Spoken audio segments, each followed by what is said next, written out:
Hare Krishna, bienvenidos al módulo 1 de nuestro curso introductorio a la filosofía védico-vaishnava. Como ustedes han recibido en el material previo, tenemos 4 temas para esta sección, este módulo. Primero, cómo adquirir conocimiento verdadero, que son los Vedas, la sucesión discipular y Srila Prabhupada Pranaya. Bien, entonces vamos de inmediato a nuestro primer punto. ¿Cómo adquirir conocimiento verdadero? Esto es parte de la epistemología védica. Antes de nosotros someternos a un proceso para adquirir conocimiento, acercarnos a una filosofía, necesitamos primero saber si todo ese caudal de conocimiento que vamos a recibir es verdadero. Esto es parte de la epistemología. La epistemología es la ciencia o la teoría del conocimiento, aquello que nos permite saber si un conocimiento es válido o no válido. Entonces, antes de proceder a entrar de lleno en materia de qué son los Vedas, pues vamos a analizar cómo adquirir conocimiento verdadero. Y este aspecto es muy importante. Sí es importante cuando tratamos de adquirir conocimiento acerca de una ciencia en el ámbito académico, es mucho más importante todavía cuando se trata de verdades absolutas.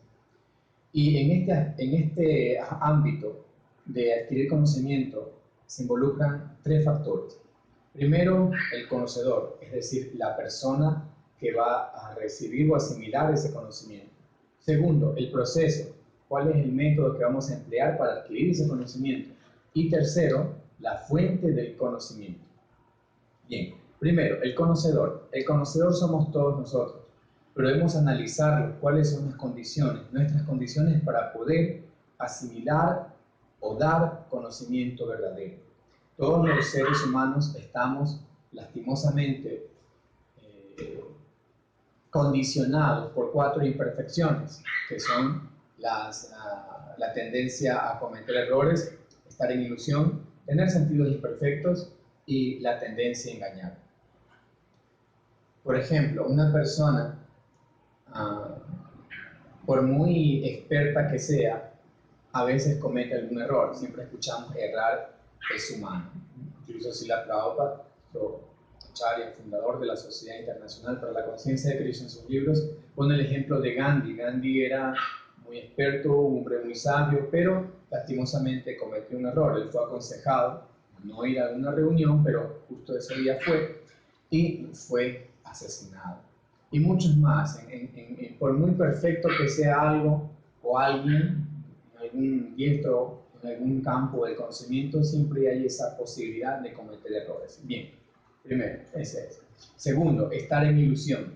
Eso significa que todos estamos lastimosamente condicionados por una falsa impresión de que somos este cuerpo. Todos, animales, las personas, todo el mundo está pensando, yo soy este cuerpo. Eso se denomina técnicamente como maya. Maya es algo que no es decir, yo estoy engañado pensando de que soy este cuerpo, que soy esta mente. Bajo esa ilusión, ninguna persona puede dar conocimiento verdadero. Tercer punto es la tendencia a engañar. Estoy en ilusión, estoy engañado, no sé exactamente quién soy, tengo la propensión a cometer errores, pero aún así pienso que puedo dar conocimiento verdadero a los demás. Y en esto, a lo largo de la historia, hay grandes personalidades que han caído en esto, ¿no? Por ejemplo, tenemos a los científicos. Ellos saben que las cosas no son como ellos las dicen, pero aún así se presentan como grandes personalidades y a sabiendas de que lo que están diciendo o en lo que creen es falso, aún así tratan de darle eso como conocimiento a los demás. Y el cuarto punto es: nuestros sentidos son imperfectos. Eso significa que por mucho que estos sentidos nos permitan relacionarnos con el mundo, no es 100% válido lo que podemos asimilar con estos sentidos. Por ejemplo, podemos contemplar el Sol, pero nos parece el tamaño de una moneda, cuando en realidad, si investigamos, el tamaño del Sol es muchísimas veces más grande que el de la Tierra. A veces podemos contemplar algo en el cielo y podemos pensar que es un pájaro o un avión. Nuestros sentidos siempre nos están engañando, el oído, el olfato, el tacto, todo esto es imperfecto. Ustedes tienen en el manual, por ejemplo, una imagen allí que nos evidencia cuánto nos engañamos con los sentidos. Y ustedes pueden buscar también, investigar, averiguar. Hay muchos ejemplos de cómo el hombre es engañado por la imperfección de los sentidos. Bien, eso en cuanto al conocedor y sus imperfecciones. Luego tenemos el proceso, el método para adquirir conocimiento. Existen, de acuerdo al conocimiento védico, existen 3 métodos principales. El primero para asimilar conocimiento. El primero de ellos es pratyaksha. Pratyaksha significa la percepción directa, como estábamos explicando hace un momento, a través de los sentidos. Es decir, percibimos el mundo directamente con nuestros sentidos, pero nuestros sentidos, como acabamos de explicar, son imperfectos. No nos pueden dar conocimiento 100% válido, no podemos confiar 100% en lo que vemos, en lo que escuchamos, en lo que percibimos del mundo. Por lo tanto, pratyaksha no es un método muy aconsejable para asimilar conocimiento principalmente absoluto, ni siquiera del mundo relativo, que decir del mundo absoluto. El segundo método es anumana. Anumana significa el proceso inductivo, es decir, la especulación mental. Yo empiezo a especular, esto podría ser, tal vez es así, quizás, pero eso en realidad no es conocimiento, es solamente una hipótesis, una probabilidad. Pero no podemos confiarnos en probabilidades. Necesitamos recibir conocimiento totalmente perfecto y absoluto. La mente es imperfecta, por lo tanto, cualquier conclusión a la que la mente arribe siempre será imperfecta. Bien, y el tercer método es sabda. Sabda significa el sonido trascendental que desciende de la autoridad máxima, que es la suprema personalidad de Dios. Y está expresado ese sabda en la forma del sonido védico o el conocimiento védico.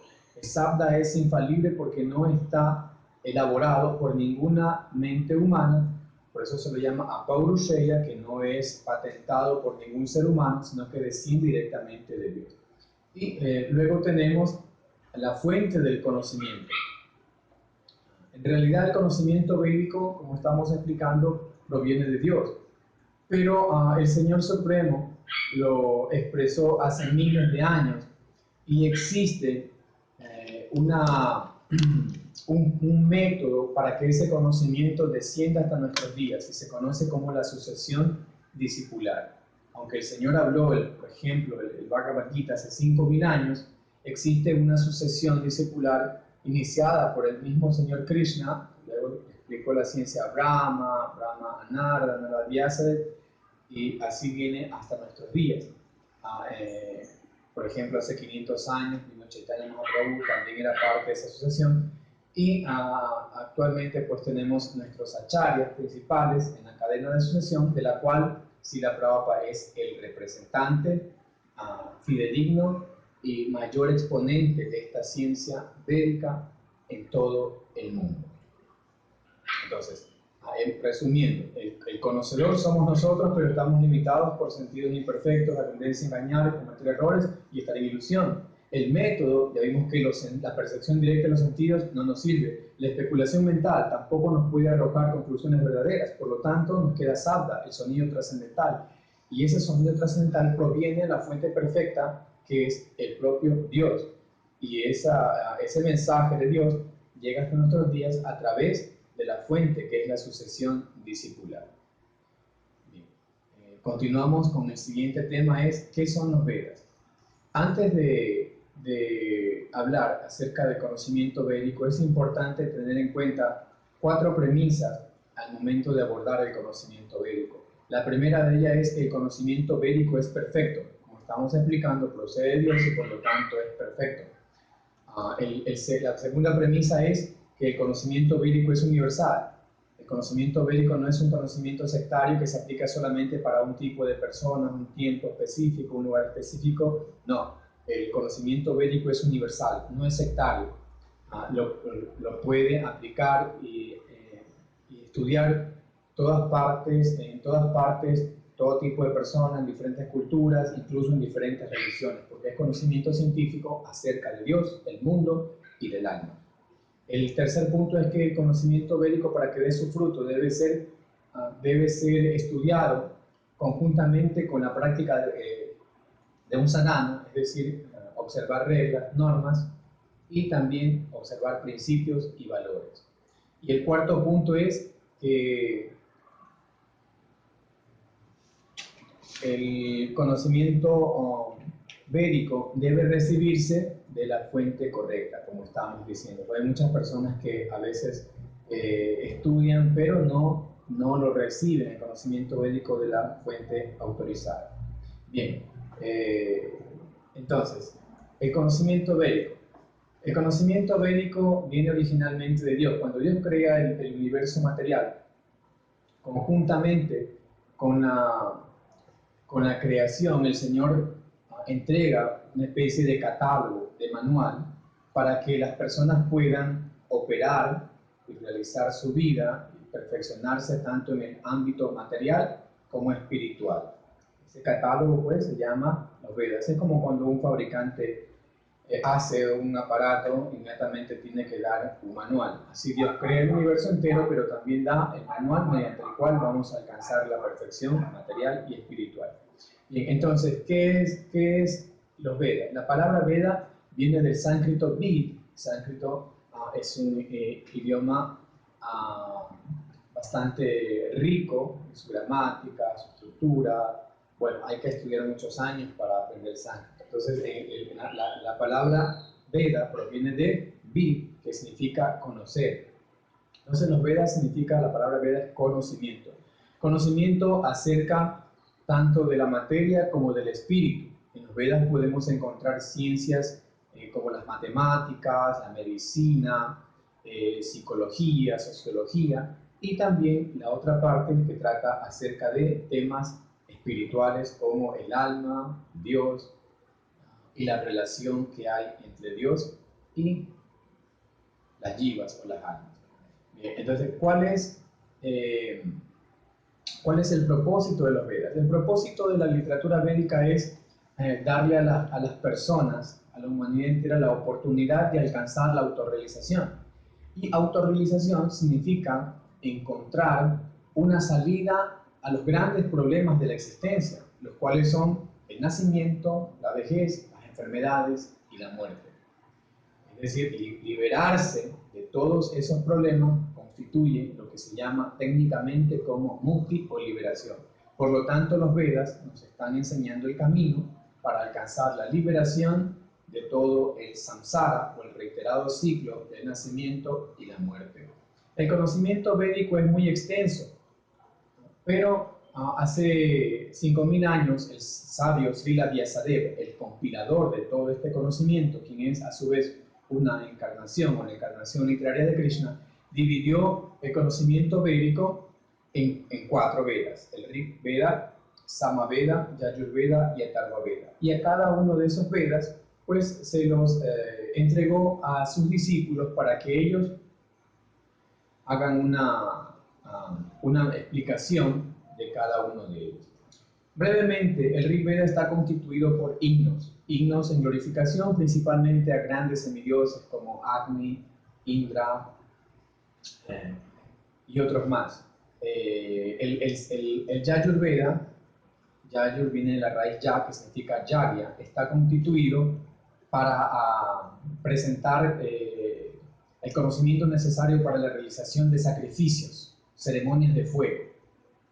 El Samaveda contiene todo lo que está relacionado con los cánticos, melodías, música, que son aplicados para acompañar las grandes ceremonias litúrgicas, los yagyas, etc. Y finalmente tenemos el Atharvaveda, que contiene fórmulas mágicas, encantamientos, medicina, etc. Luego tenemos los Upanishads. Los Upanishads son 108 disertaciones filosóficas que marcan el inicio de la vida trascendental. El carácter trascendental de Dios es puesto en una forma plena, totalmente manifestada en este tipo de tratados, en donde se describen principalmente las cualidades nirguna o no materiales de la verdad absoluta. Se resalta el carácter trascendental y no material de Dios. Luego tenemos el Vedanta Sutra. El Vedanta Sutra, la palabra Vedanta significa el fin de conocimiento, hace alusión a no que termine el conocimiento, sino la finalidad del conocimiento. Y Sutra es un aforismo que expresa en un mínimo de palabras una verdad de carácter universal. El Vedanta Sutra es altamente filosófico, muy condensado, y para aprovechar, beneficiarnos de este libro, necesitamos siempre la ayuda de grandes comentarios. El Vedanta Sutra ha sido reconocido por todas las sampradayas, todas las escuelas de pensamiento, incluso Sankara tiene su comentario y Saridhakavasya, pero también hay comentarios de la escuela Vaishnava, como el de Srila Baladeva Vidyabhusana. Allí encontramos muchos aforismos, como por ejemplo, Atatu Brahma Jigyasa, Janmadhyasya Yata, Om Shastra Yonitvat, Ananda Majavyasa, y muchos más. Es un libro bastante extenso y bastante filosófico. Luego tenemos las historias, itihasas y puranas. Ahí se incluye el Mahabharata. El Mahabharata es la historia del reino pues, de los Pándavas, los Kurus, y parte de eso es, ahí encontramos el Bhagavad Gita, que es parte del Mahabharata, en donde el Señor Krishna pues, le habla a Arjuna, lo que ya todos conocemos como la ciencia del Bhagavad Gita. Luego tenemos el Siddhanta. Bueno, hay tantas escrituras, tantos libros. ¿Podrá haber alguna conclusión? Justamente eso significa la palabra Siddhanta, conclusión, la conclusión perfecta. Pues sí, esa conclusión perfecta está presentada justamente en el Bhagavad Gita, donde el Señor Krishna dice, Vedascha sarvar aham eva vedya, es a mí a quien hay que conocer. En el verso 15:15 Gita dice Krishna, es a mí a quien hay que conocer a través de todos los Vedas. Entonces el Bhagavad Gita expresa que a él debemos adorar, él es el Dios supremo, el Ishvara Parama, la suprema personalidad de Dios, y el Gita nos dice que a él debemos rendirnos olvidando de todo tipo de ocupaciones y solamente adorarlo a él. Bien, también tenemos doctrinas védicas y no védicas.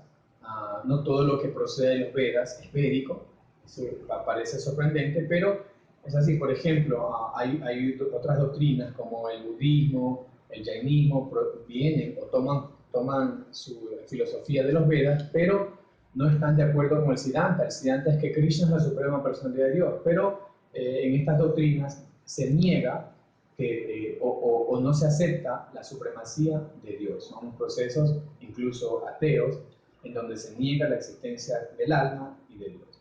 Por lo tanto, no pueden ser considerados védicos. Incluso el hinduismo no es una doctrina védica 100%. Luego tenemos sadhu, sastra y guru. Eso es sadhu, los devotos, shastra, escrituras, y guru, el maestro espiritual. Son las fuentes de los quienes nosotros podemos confiar. Ellos nos dan el conocimiento verdadero. Y por supuesto, el guru y los sadhus nunca hablan en contra del Shastra. Todas sus conclusiones tienen que estar de acuerdo al Shastra. Bien, luego tenemos el siguiente tema en la asociación discipular. Pues en esta parte hemos recogido algunos datos biográficos de los últimos miembros de esta asociación discipular, que ustedes generalmente van a ver en los altares de ISKCON. Y ellos son, pues, Jagannath Das Babaji. Él actúa como Shiksha Guru de Bhaktivinoda Thakur, siguiente en la asociación discipular. Bhaktivinoda Thakur fue maestro espiritual de Srila Gorkishore Das Babaji Maharaj. Srila Gorkishore Das Babaji Maharaj fue maestro espiritual de Srila Bhaktisiddhanta Saraswati, quien a su vez fue maestro espiritual de A.C. Bhaktivedanta Swami Srila Prabhupada, el fundador de la Sociedad Internacional para la Conciencia de Krishna. Entonces ustedes aquí tienen datos biográficos interesantes, resumidos, interesantes de conocerlos acerca de nuestra sucesión discipular, principalmente de estos miembros que están en los altares de ISKCON a nivel mundial. Y por último tenemos en este módulo el Srila Prabhupada Pranati. La palabra Pranati significa dar reverencias o inclinarse, postrarse. Prabhupada se refiere a Srila Prabhupada. Entonces, damos reverencia a nuestro maestro fundador cantando 2 oraciones que ustedes las tienen allí y que deben aprendérselas. Todo lo que el material que hemos expuesto, pues deben estudiarlo, revisarlo. Tienen un test que Emily les va a pasar.